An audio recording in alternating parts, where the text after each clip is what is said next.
Hi, my name's Eliana, and last Saturday night, I watched my own sister slow dance with my husband under a chandelier I paid for, while guests whispered like I was already dead. They thought I'd break down, cry, beg. Instead, by sunrise, I was gone. And with me, I took every secret they never knew I kept. The kind of secrets that don't just burn bridges, they level entire foundations. Before we dive in, tell me, what time are you listening and where from? Drop it in the comments. I read every single one. Now let me tell you what really happened the night I vanished. The first thing I noticed was the silence behind the smiles. I stepped into the ballroom of the Fairmont in Austin, clutching a small silver box wrapped with a dusty blue ribbon. Inside was a bracelet I'd custom-ordered for Melis, a pale aquamarine stone set in gold, her birthstone. It wasn't expensive, but it carried a quiet weight. Like me. I wore our mother's old pearl pin on the collar of my navy wrap dress. The fabric was soft and modest. I hadn't bought anything new for the event. Truthfully, I hadn't even planned on coming, but something in me, perhaps old duty, perhaps the last shred of hope, pushed me through the doors. The air was filled with champagne giggles and piano jazz, but when I walked in, conversations faltered. Just for a second, then resumed, like nothing had changed. "Hey, Eliana," someone muttered with a distracted half-smile. I nodded back, unsure if they were actually speaking to me. No one offered to take my coat. No one reached for the gift. I stood at the entrance for what felt like too long, clutching the box like a lifeline, my fingers going numb. I scanned the room for Melis, my sister, my only sister. My beautiful, dangerous sister. She was across the room, laughing, radiant under the chandelier. Cassian, my husband, stood beside her, his hand resting far too comfortably on the small of her back. I walked in farther, found an empty spot near the drink table, and took a sip of water. Not wine. Not tonight. I told myself I was just here to celebrate, to smile, and to leave early. No trouble, no fuss. That promise broke 10 minutes later. The music slowed. From the stage, someone announced, "A special dance, just for our glowing bride-to-be." Bride-to-be. Melis turned, her sequined gown catching the light like ice.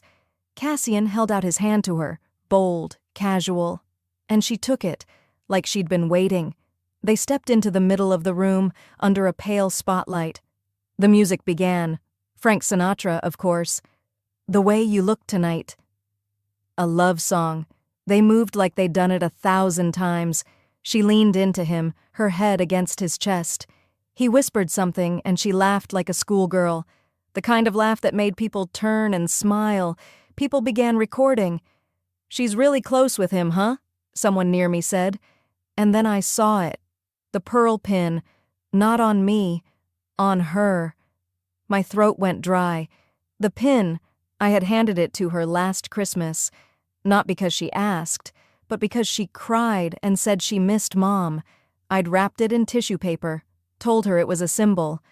"Something to keep us connected," I said. But Melis never believed in symbols. She believed in ownership. I stood frozen, my hands clenched at my sides. My heart wasn't racing. It was folding in on itself. Cassian caught my eye. For a second I thought he'd pull away, that he'd feel some sliver of shame. But no, he smirked, like a man who knew he wouldn't be challenged. He twirled her. Laughter erupted around them.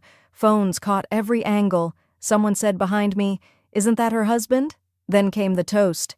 Melis stood by the stage, a flute of champagne in one hand. "Thank you all for being here tonight. To my amazing family, my incredible fiancé, Cassian, you've been such a support through everything." There was clapping. No one turned toward me. My name was never spoken, not once. I set the gift box on a table. I didn't drink the wine, didn't touch the food, didn't say goodbye. I walked out into the Texas night with nothing but the dress on my back and a silence so loud it rang in my ears. And that's how I disappeared, before the cake was even cut. That night, the world thought I'd just gone home. They didn't know I had a plan. I drove through the quiet streets of Austin with both hands steady on the wheel, though nothing else about me felt steady.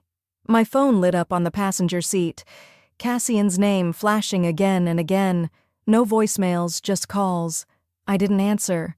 I didn't even turn it face down. I let it blink, fade, then blink again like some pathetic flare from a man who knew the ship was sinking and still tried to act surprised. The yellow glow of the streetlights blurred into streaks as I passed. I wasn't crying. I hadn't cried all night.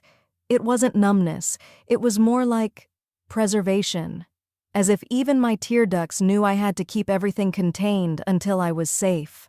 But the images kept cycling like a broken film reel, her fingers on his chest, his hand settling too low on her back, that smirk, and the pin, that damn pin, winking under the lights like it belonged there.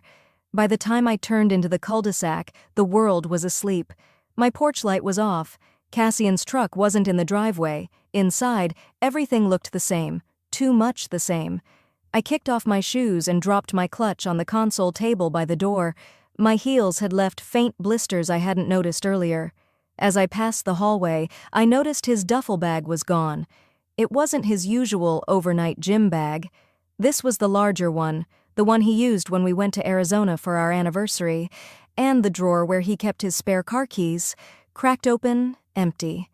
I exhaled through my nose and set my keys down. Then I checked my phone again, this time with purpose. One new voice memo. Not from Cassian. From Melis.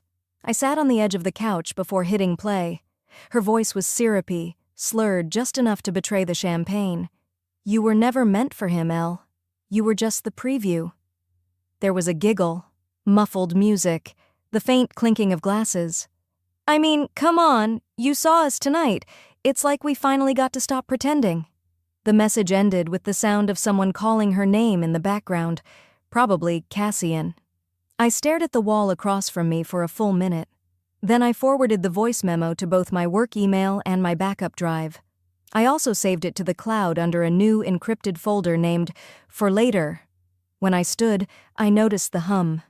A kind of quiet that didn't belong in a house with two people. I walked through the living room and down the hall toward the bedroom. As soon as I opened the door, I knew.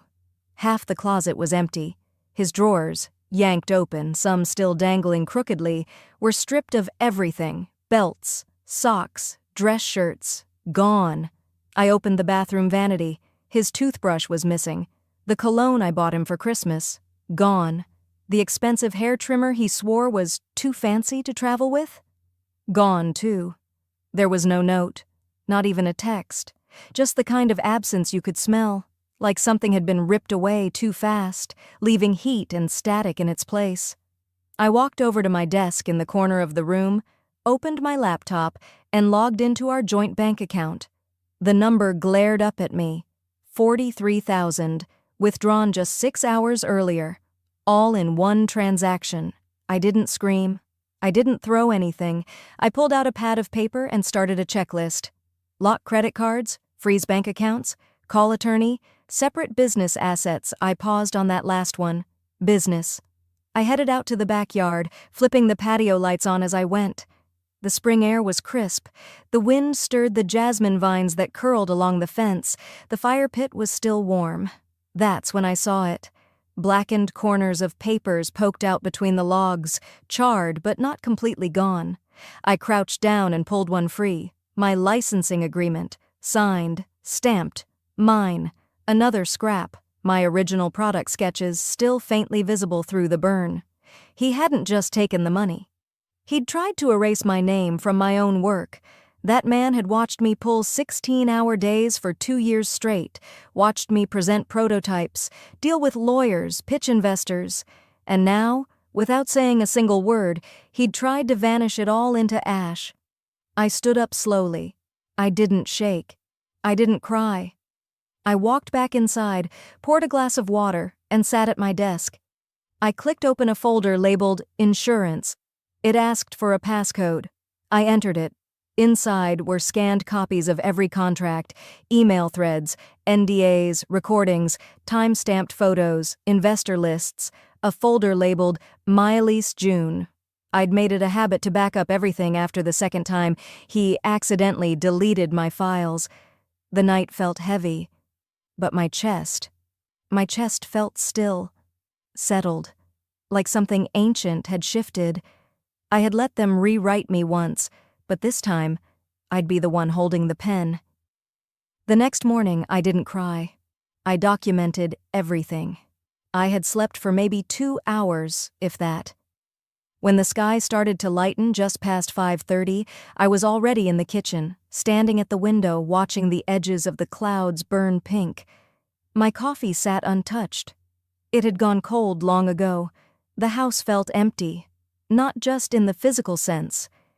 Cassian's belongings were gone, but what struck me more was how the silence echoed inside me, as if something that had been buried for years was finally clawing its way up from the floorboards. My phone vibrated against the counter. I didn't even look at the screen until it stopped buzzing. One message from my mother. "Did you cause a scene, Eliana?" Not, "Are you okay?" Not even a "what happened?" Just that. "Did you embarrass the family?" It was such a classic line that I almost laughed, but there was nothing funny about it anymore. Nothing surprising. I deleted the message, and yet the memories came anyway. I remembered being 12, spending weeks building a miniature working wind turbine for the regional science fair. Melis had wandered into my room the night before the judging and asked if she could help with the finishing touches. The next morning, she arrived at the exhibit early, with my project in tow, her name on the placard. She won first prize. I stood behind the judges, watching her accept the medal. She didn't even look in my direction. Or the time we celebrated my high school graduation at a restaurant, and my father raised his glass to toast Melis for always making the family proud, even though the night was supposed to be about me. His reason? Melis just presents herself better. Every milestone that should have been mine had been diluted, blurred, or outright stolen. And I'd kept telling myself that being the bigger person was noble. That humility was strength, that love, even when it went unreciprocated, still counted for something. Maybe it did. But what it didn't do was protect me, because last night wasn't the first time Melis had crossed the line with Cassian either. I'd seen the signs. At our engagement party, she'd brushed a stray eyelash from his cheek. I'd caught her fixing his tie before I could even reach him, and I remembered the way she looked at me when I noticed, like I was in her way, and I, naively, desperately, had chosen to believe her smile was just teasing, just family being close. I'd once told myself that I was just sensitive, that I was reading too much into things. Cassian had said so too. But when I sat on the edge of the bed that morning, I remembered something else, a therapy session from about a year ago. I'd been exhausted, on the verge of burnout, and my friend had insisted I try speaking to someone. The therapist had asked me, "Eliana, do you feel invisible in your own marriage?" I laughed at the time, shrugged it off. Now, the words clung to me like cold breath on glass. Not just invisible, but erased. In my mind's eye, I replayed the moment Melis leaned in and whispered something to Cassian on the dance floor. He'd laughed. She'd smirked. It had seemed meaningless then. Now, it mirrored a moment from our honeymoon, when I had said something private to him in the same way, and he'd called it the most intimate moment of our trip. What else had she mirrored? What else had she taken and made hers? The clock on the wall read 7:12 a.m. I got up, took a deep breath, and opened my laptop. Emails had piled up overnight, a few notifications from my assistant, some basic updates from suppliers. One flagged message, forwarded at 2:34 a.m. It was from my assistant Lydia with the subject line, "You didn't authorize this, right?" I clicked it open. The message she had forwarded was from Melis, sent using my name, my business email. The signature was forged, identical except for the hyphen in my middle name, which I always omitted. But the revision was clear. It was a revised licensing agreement for one of our key IP partnerships. Instead of sending royalties to my company, it rerouted them, quietly, to a shell entity in Melis's name. It had been prepared and sent to the legal department just hours before the engagement party. This wasn't just petty sabotage. This was theft. Calculated, cold, filed with precision and confidence, under the assumption that I was too soft, too blind, too loyal to ever notice. I stared at the timestamp again. 4:48 p.m. Before she even stepped into that ballroom wearing my pin. Before she slow danced with my husband in front of everyone I once considered family. She already thought she'd won. But here's the thing about underestimating someone like me. You assume silence means weakness. You assume forgiveness means defeat. But I had something Milas never did. Memory, documentation, and time. I wasn't just a discarded wife, I was a target, and they thought I'd never fight back. The words still rang in my head as I stepped onto the cracked pavement outside the co-working space downtown. I wasn't a discarded wife. I was a target, and they thought I'd never fight back. The morning had already climbed to a slow, humid weight. Austin Spring didn't offer much relief, but my mind was sharper than it had been in months. I walked past the glass doors into the shared workspace I used occasionally. The receptionist, an older woman named Brenda, nodded at me with faint recognition. "Meeting room 2C, she said, not even needing me to ask. Dr. Julian Renly sat at the far end of the room. His suit was a soft gray, understated but firm, just like him. He'd mentored me during my early business structuring days, sharp as a scalpel. Retired now, technically, but still the kind of man you called when something wasn't adding up. "Eliana," he greeted with that same calm voice he'd always had. "You look like someone who's had enough." "That obvious?" He gave a dry chuckle. "When you emailed me at 4 a.m. asking about silent transfers and forged signatories, I figured it wasn't just curiosity." I sat down, folding my hands on the table. "I need to know how deep they went," I said. "Cassian, Malus, I think they're trying to take over everything." Julian didn't ask questions he didn't already know the answer to. He just opened a folder, slid it across the table. Inside were printed records, paper still warm from the printer. 3 months ago, while I was at a silent retreat in Arizona, no phone, no email, no outside contact, a power of attorney form had been submitted. My digital signature was on it. It authorized Cassian to make temporary administrative decisions regarding equity structure and intellectual property licensing. And in the weeks that followed, share ownership in my company had been diluted. Not by much, just enough to allow for strategic reallocation. Strategic reallocation. A euphemism as vile as it sounded. My name had been pushed down on the ownership hierarchy. Cassian and Malus now held collective control. "You've got 2 choices," Julian said, his tone low. "Fight loud or fight smart." I exhaled slowly. "What's smart look like?" He tilted his head. "Quiet audits, paper trails, evidence, and then time your strike when they can't counter." I left with more papers than I could carry comfortably and a pounding behind my eyes. I didn't cry, I didn't scream. But I did go home and dig. A part of me had always prepared for something like this. I wish I could say it was foresight, but truthfully, it was self-preservation. I had learned early that in my family, trust was something you kept behind lock and key, literally. In a box in the back of my closet, under layers of scarves and journals, I found the old USB stick labeled Q1 footage. It was dusty, nearly forgotten. But the moment I clicked it into my laptop, the file loaded instantly. It was from the earliest days of our company, before the name was even finalized. A meeting in the garage of my old place, back when I believed we were building something together.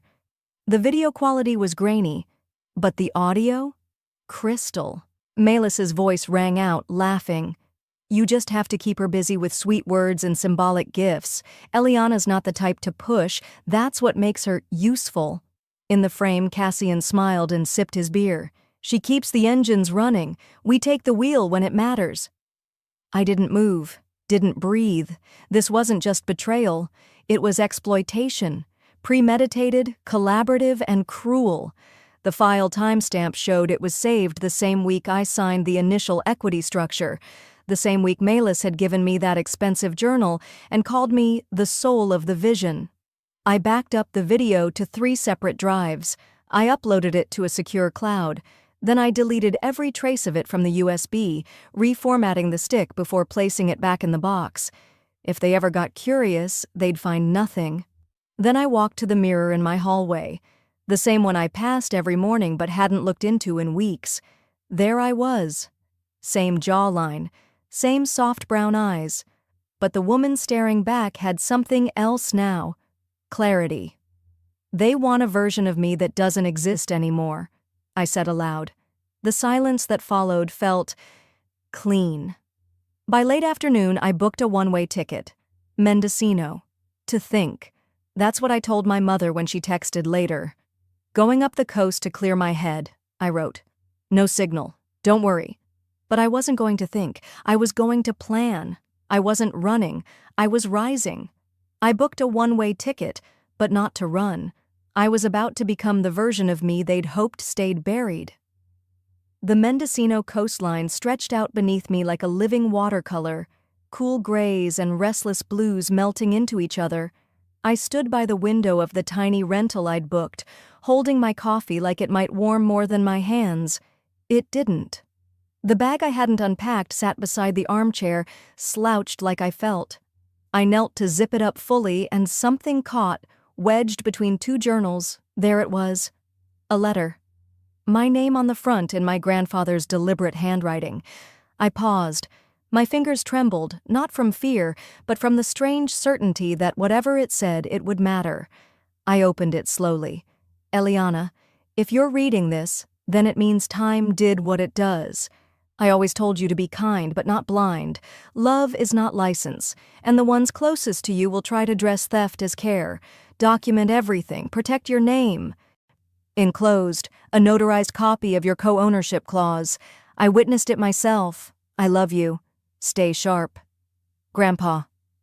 I let the letter fall gently into my lap. The weight of his words pressed harder than grief had when we buried him. His voice echoed in my chest, firm, protective, and always just ahead of the storm. I folded the clause twice and slid it into my laptop sleeve. It felt like a weapon sheathed in cotton. Hours passed, or maybe only minutes. The lines blurred after that. I curled up on the worn couch, knees to chest, still in yesterday's jeans. I let the tears come, not for them, but for me. For the woman I had silenced in the name of keeping peace. For the parts of me I handed over to people who smiled with their teeth but spoke with knives.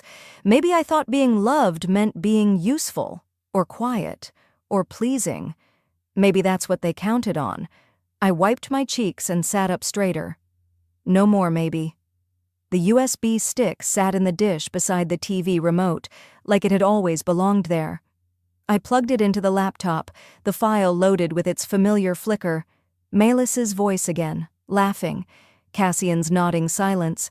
The smirk. This time I didn't flinch. I uploaded it to 3 new folders, encrypted, hidden behind names only I would recognize. One set was cloud-based, the second offline. The third, stored on a drive tucked beneath the wooden floorboard under the fridge. If someone ever tried to erase me again, they'd find themselves chasing smoke. The next morning, I didn't tell anyone where I was going. I dressed in black, simple, sharp. I looked in the mirror and didn't recognize my own eyes. Then I drove down the coast, letting the miles stretch out the knots in my chest. By the time I stepped onto the rooftop in Oakland, the sun was beginning to tilt toward dusk. The city buzzed below like a secret everyone was in on. Cassian and Melis were seated at the long table, surrounded by people in polished shoes and designer watches. The clink of silverware, the hum of thin laughter. I didn't wait to be seen. I walked up and stood at the head of the table. It took 3 seconds for Cassian to notice me. His jaw tightened. Melis's eyebrows arched, but she didn't flinch. "Eliana," she said, the tone too smooth. "What a surprise." "I figured I'd drop by," I said, reaching for an empty glass. This looked like a celebration. Cassian half stood. "We're in the middle of a private—" "To long games," I said, raising the glass. "And short memories." Melis's smile twitched. I reached into my purse, pulled out a napkin, and placed it in front of Cassian, folded neatly on it. a printed image of the forged signature from the transfer form. It was off by just one letter, an L swapped for a capital I. Something a stranger wouldn't catch. Something a sister should have known better than to fake. "Tell Milas next time she signs my name," I said. "She should spell it right." The table went silent. Someone dropped a fork. I didn't wait for the replies. I turned and walked away, my heels steady on the concrete. No shouting, no slaps, no courtroom drama, just a napkin, a quiet line, and a truth too sharp to ignore. The elevator doors opened as I approached, and I didn't even look back. But I knew they were watching. I could feel the heat of it between my shoulder blades, and I knew what would come next. So did they. But what they didn't know? The next move was theirs, but I had already made mine 3 days ago. By the time the boardroom filled with murmurs and the scent of polished wood polish in San Francisco's financial district, I had already been awake for hours. I didn't fly in. I didn't need to. A well-timed virtual entrance would say more than any pair of heels ever could. They'd chosen to meet without me, as if I'd already been written out. But I knew Cassian. I knew how he operated. Bluff, posture, charm, then pressure. I waited until he stood at the front of the conference table, gesturing to slides that painted himself as the strategic genius behind Hemlock Bioworks. My company, my code, my late nights and sacrificed weekends.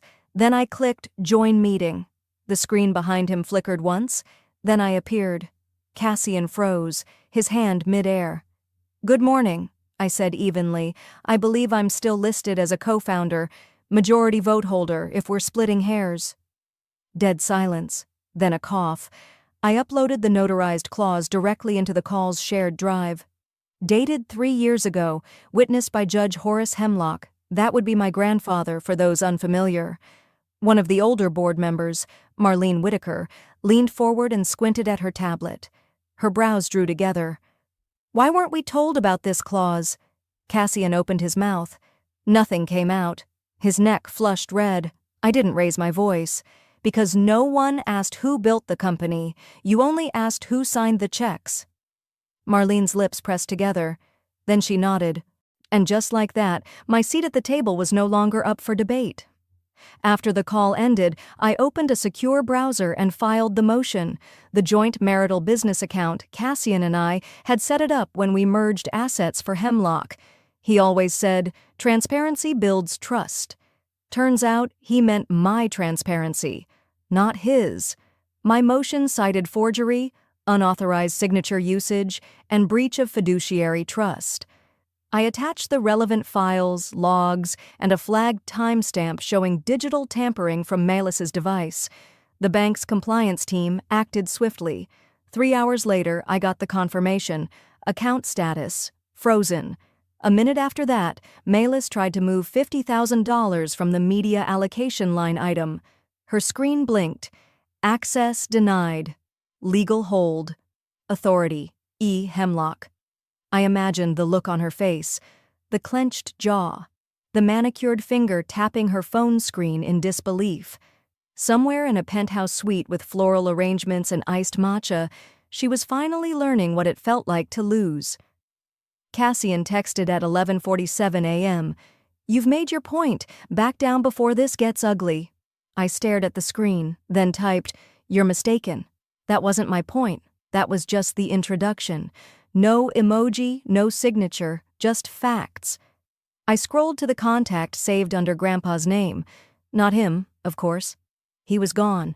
But his longtime clerk, Edmund Reyes, had become a federal ethics auditor. He'd always said, "Corruption leaves fingerprints. You just have to know where to dust." I called. He picked up on the second ring. "Eliana?" "I need help reviewing some asset movements," I said. "And I have a list of board votes that, well, they feel more like patterns than strategy." His tone changed. "I'm listening." We set a time. Later that day, I took a slow drive north. The coastal traffic gave way to winding turns and sun-dappled silence beneath the redwoods. I rolled the window down, let the breeze comb through my hair. A voicemail I hadn't played in years surfaced from my saved archive. It was Grandpa. His voice crackled with that calm certainty that never faltered, not even in his final months. "You are not hard to love, sweetheart. You are hard to fool, and that's a blessing in the right hands." I didn't realize I'd been holding my breath until that moment. My hands tightened on the wheel, and for the first time in years, I smiled without pain trailing behind it. They had tried to erase me from every decision, but the woman they erased had just become the shadow behind every consequence. It had been a week since I turned the tide in that boardroom, and in truth, I hadn't slept the same since. Not because I was restless, but because for the first time, I no longer flinched in anticipation of the next betrayal. I anticipated it. I studied it. I dismantled it before it arrived. So when the invitation